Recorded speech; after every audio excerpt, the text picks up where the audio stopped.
Bonjour à toutes et bonjour à tous. Avec ce soleil printanier, même si nous sommes au mois de janvier, fin janvier, on aura un temps clément au Stade Raoul-Barrière pour la venue d'Agen. Ce sera ce vendredi soir à 19 heures.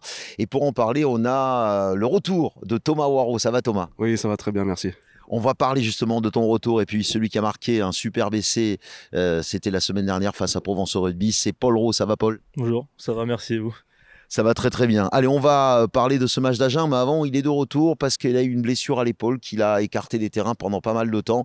Et le plaisir, Thomas, de te retrouver dans ce groupe. Ouais, j'ai été blessé, ça fait 6 mois que j'ai été blessé à l'épaule. Aujourd'hui, je suis très content de retrouver le groupe ce week-end, donc on verra bien. Voilà, très bien. Donc, tu as pris ton mal en patience. Ouais, j'ai pris mon mal en patience et aujourd'hui, je suis prêt de rentrer, donc voilà, je suis très très content. Voilà, on va en parler justement de cette rentrée, de ce que tu penses de tes coéquipiers, de ce parcours de Béziers actuellement, troisième de Pro D2, qui peut recoller. Donc, Paul, tu marques un super essai, on en parlait justement en antenne. C'est dommage, cette défaite cruelle, ça vous a pas affecté quand même? Vous êtes prêt à en découdre puisqu'Agen arrive très vite. Ça nous a frustrés, pas embêtés, mais frustrés. Et après, je sais qu'on a un groupe assez solide et solidaire et on rebondit vite. Et on n'a qu'une hâte, c'est d'arriver là demain soir pour tout donner. Justement, le fait que Agen arrive très très vite, ça vous permet vite de repartir. Oui, oui, c'est sûr, on va pouvoir vite se remettre, pas la tête à l'endroit, mais faire un bon fin de bloc. Ouais, absolument, comme le dit Paul, il y a eu des fêtes, mais dans le contenu, Béziers a fait un très gros match, hein. Ça se joue à ce type de match qui se joue à du détail dans ces matchs de haut de tableau.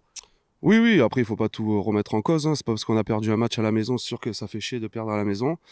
Mais voilà, je pense qu'on fait une très bonne période de championnat. Donc voilà, il faut continuer comme ça, il faut pas tout remettre en cause et on verra. De toute façon, on va prendre Agen, on sait que c'est solide et on verra bien. Toi qui connais très bien ce club, Thomas, avec le recul que tu as eu, puisque tu as été blessé, tu as vu l'évolution cette saison, cette charnière qui fonctionne bien, ces avants qui sont très conquérants. Voilà, on sait que Béziers, cette année, est passé à un niveau supérieur.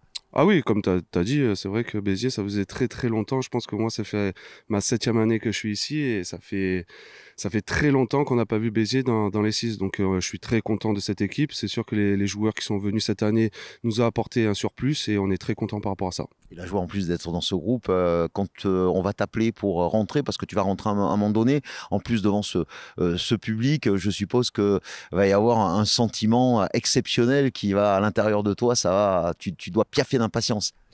Oui, bah oui, oui, j'ai de la patience, j'ai hâte de jouer. C'est sûr que voilà, vu le match de la semaine dernière, même si on a perdu, les supporters ont été quand même 8350 si je me trompe pas. Et c'est énorme quoi. Donc on attend encore pas mal de supporters et franchement, si on veut aller au bout, il y a aussi les supporters et grâce à eux qu'on va peut-être réussir. Voilà, Paul, toi qui es un joueur du club, formé au club, de vivre ces moments avec ton club de cœur, avec la ville dans laquelle tu es né, je suppose que ça n'a pas de prix. Non, non, ça c'est sûr, c'est incroyable quand tu rentres sur le terrain et que tu as plus de 8000 spectateurs sur le stade, c'est impressionnant. Tu te dis, tu es au bord du terrain et t'es tout petit. Mais non, c'est sûr que c'est impressionnant, ça change. Pour toi, avoir des joueurs aujourd'hui et cette équipe qui tire vers le haut, parce qu'aujourd'hui, c'est une concurrence saine que vous avez et ça vous oblige à tous, bien sûr, de vous mettre au niveau et de monter d'un cran. Ah oui, c'est sûr, et je pense que c'est pour ça que aussi on est aussi bon et qu'on progresse à chaque fois qu'on avance, parce qu'on est un bon groupe et chacun se tire vers le plus haut et chacun donne le meilleur de soi-même pour l'autre. Et on est très heureux d'avoir un jeune comme toi formé au club qui marque un bel essai comme tu l'as marqué. On espère que tu en marqueras encore un autre face à Agen. Agen, justement, on en parle. C'est une équipe ambitieuse de cette Pro D2 qui a un coup à jouer et dont il va falloir évidemment se méfier. Qu'est-ce que vous savez de cette équipe? Bah, je sais déjà qu'ils sont assez costauds devant et derrière. Donc voilà, c'est ça, c'est de se méfier par rapport à la défense, à l'attaque, très très puissant. Donc c'est à nous de les mettre à mal. Et après, on verra le résultat demain. Voilà, donc un résultat qu'on attend très positif, évidemment. On espère qu'il y aura beaucoup de monde au stade Raoul-Barrière. Un autre essai de Paul Raux, pourquoi pas? Pourquoi pas, j'espère. avec les supporters qui scandent ton nom. Exactement. Ça fait plaisir, hein. Ça fait plaisir absolument. Voilà donc AS Béziers Hérault Agen, ce sera le programme de cette 18e journée de Pro D2, un match qui sera demi-heure avant les autres puisque tous les autres rencontres vont se jouer la plupart à 19h30 et le dernier ce sera 21h, mais à 19h ce vendredi c'est la SBH qui ouvre le bal face au SU Agen. Ça rappelle Béziers-Agen, c'est toujours cette dernière finale de 1984 qui s'est gagnée pour l'AS Béziers Hérault au tir au poteau. C'était l'une des seules.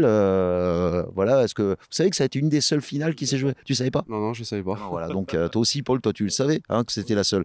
Voilà, donc on aura, si je me souviens bien, donc c'était Papy Fort, que vous connaissez très bien, Philippe Bonnour et Michel Fabre, qui étaient les 3 tireurs de Béziers. Je m'en souviens comme si c'était hier. J'étais jeune pourtant, hein, absolument, mais bon, on espère revivre des choses comme ça, bien sûr, avec les Rouges et Bleus. Merci à tous les deux, et puis n'oubliez pas de venir nombreux AS Béziers Hérault face à Agen. Juste une chose, vous savez que on va vous demander, à vous les supporters, il faut quand même le signaler dans cette vidéo, je vais être obligé d'annoncer, merci de respecter le buteur. Pourquoi? Parce que maintenant, la Ligue nationale des rugby peut mettre des sanctions, surtout aussi s'il y a des choses qui sont vilipendées vis-à-vis des arbitres. C'est comme ça, c'est de nouvelles réglementations, et c'est pour ça que c'est juste de la prévention qu'il faut savoir faire. N'oublions pas que le rugby est un sport qui a des valeurs, et si vous ne voulez pas qu'on tombe dans des méandres qu'on voit dans un autre sport que je ne citerai pas, eh bien, il faut avoir toujours cet esprit des valeurs de l'Ovalie, comme on dit. Allez, messieurs, on est tous en place, et puis on le dit, à qui? AS Béziers. Absolument.